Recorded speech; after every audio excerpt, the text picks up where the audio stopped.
Hello, everyone. Today is Sunday, December 19th, 2021, the rebirth of the Naval Dockyard. This is taken from The Guardian. It shone a bright light through the darkening gloom in a nation that appears to have domesticated bad news.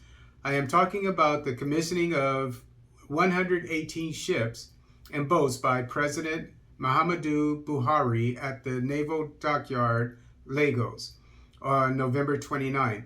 One of the ships was the NNS OG, in Navy parlance, a seaward defense boat locally built by the Nigerian Navy. So we have a defense boat, actually a ship.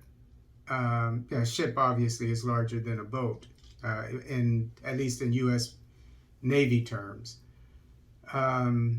We'll talk about what it looks like. No, it's not in here, the description of it. I looked it up. It has two machine guns that are 50 cals. These are, the machine guns are about this long, and they're on a tripod about so big. But on a boat, they're obviously going to be mounted on the side of the boat, whereas in the Army, which is what I was in, is put on either on a Humvee, or is put on a tripod, which you open up and put on the ground, because it's so big.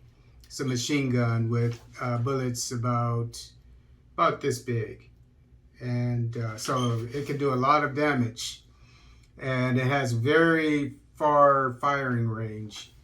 I would assume probably somewhere around a mile. Being able to hit a target accurately at a mile. It's very accurate. And then it also has a grenade launcher, a 40 millimeter a grenade launcher, which is about this big, not as long, but about this big. But the barrel is about that big, about that long, and the grenades are about the size of a regular grenade. They're about this big, 40 millimeters, and and they can blow up things. And they have a very long range. They're accurate. I've fired this. It's a very accurate lobs out. So this is a deadly ship, and it's built by the Nigerian Navy. And we'll go into the history of this, as this is exciting news. Buhari said he was delighted, as indeed he should probably be, that the new defense boat, quote, is the third of its series to be built locally at the Naval Dockyard Limited, Lagos, solely by our Navy engineers, unquote. The story of the Naval Dockyard needs to be told to illustrate, among other things, how our leaders inflict injuries on our nation and reduce our long strides to long stretches by a midget. The dockyard was virtually dead for some 15 years. Its rebirth owes more than anything to the dream of one man, Vice Admiral Murtala Nayako, former Chief of Naval Staff and later Deputy Chief of Defense Staff. And I took some of the paragraphs out because it was 3 pages, so I made it just a page and a half. But I kept the necessary paragraphs. You'll get the point.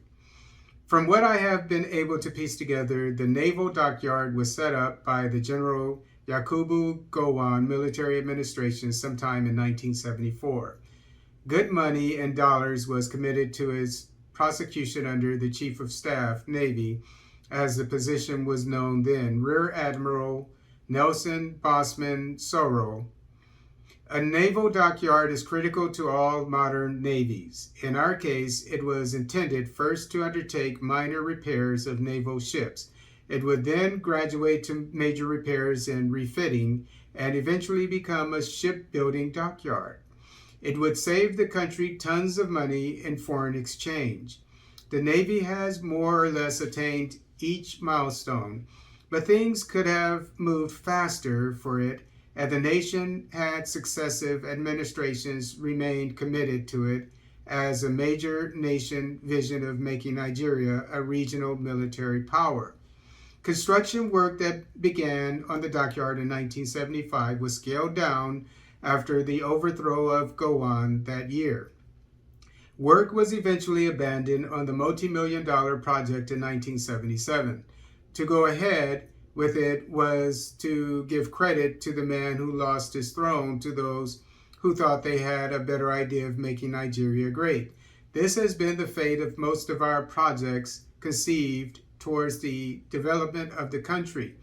With his abandonment, the nation's hope was held in abeyance. The Nigerian Navy remained dependent on foreign dockyards to repair and refit its ships at an increasingly heavy cost to the national purse.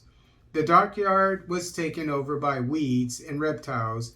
Nature abhors a vacuum.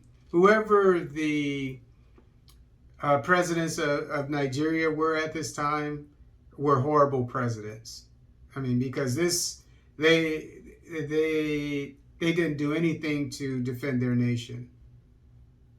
One man who, I'm not saying that they didn't do some good things. I'm not saying that, but as a military man, knowing the importance of defense of a nation, they failed the nation horribly when it comes to defense, which is one of the most, if not the most important thing for a country, in my opinion. One man who had sleepless nights over the fate of the naval dockyard was Navy Captain, as he was then, Murtala Nyako. As Director of Naval Operations, the position was later renamed Chief of Naval Operations.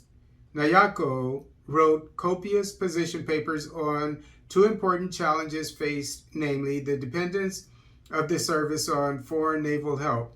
He argued that the time had come for the Nigerian Navy to domesticate the training of naval personnel and the revival of the dockyard to fulfill its primary objectives, and, to use modern political parlance, move the Navy forward in its ambition for self-sufficiency. Those papers probably flew over hills, but they failed to move mountains. According to Nyako, quote, the project was embarked upon in the 1970s to back the acquisition of very modern ships, which were then in the pipeline. The naval dockyard was meant to provide comprehensive capabilities to overhaul the machinery, equipment, and systems of ships, as it had dawned on the Navy that having heavily armed, sophisticated ships is one thing, the ability to support them is quite another, unquote. This really is not necessarily about Nyako as the authentic architect of the rebirth of the naval dockyard. I have gone to this length to tell the story of the naval dockyard to make a few points about the greatness that continues to elude our country. The country lost 15 years here.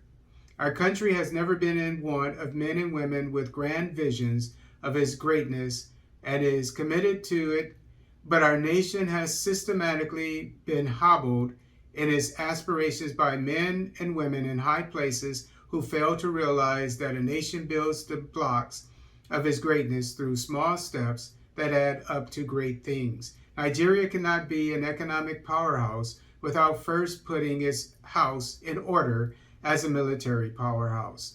It can accomplish neither with gigantic public contracts that merely celebrate wastage.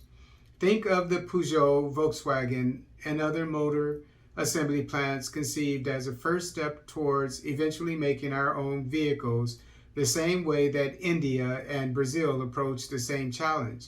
I need not go on. The naval dockyard was saved by Nyako, fully supported by Babangida, and we are all crowing. The lesson from our rise and fall is that great minds have great visions and small minds have destructive visions. I say no more. So this is definitely a man after my heart. I can't say much to add to what he said. But from that article, it said that there were over 100 ships, I think, that were built. It didn't go into detail, but 3 of them were fairly large ships, definitely large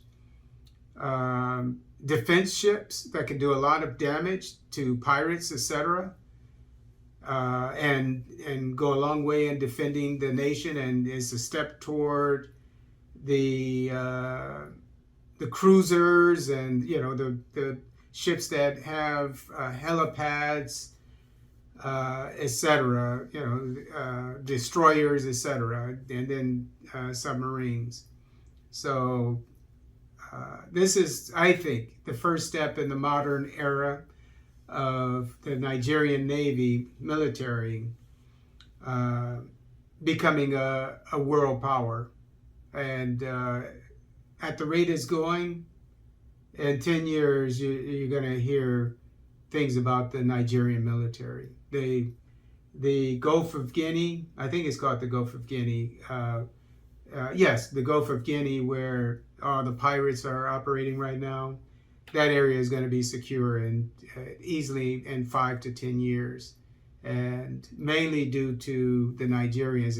And I hope that they will sell their ships, and I imagine they will, to countries like Angola, Ghana, etc., and probably on the East Coast as well. And then yesterday I put out a video about Kenya starting to make civilian ships and being able to fix and service, maintain ships from foreign countries because of the strategic location that brings in trillions of dollars every year. So you have on the East Coast, Kenya building civilian ships, and you have on the West Coast, Nigeria building military ships. So these are exciting times we're in, and we'll definitely keep an eye on these 2 achievements, these 2 developments.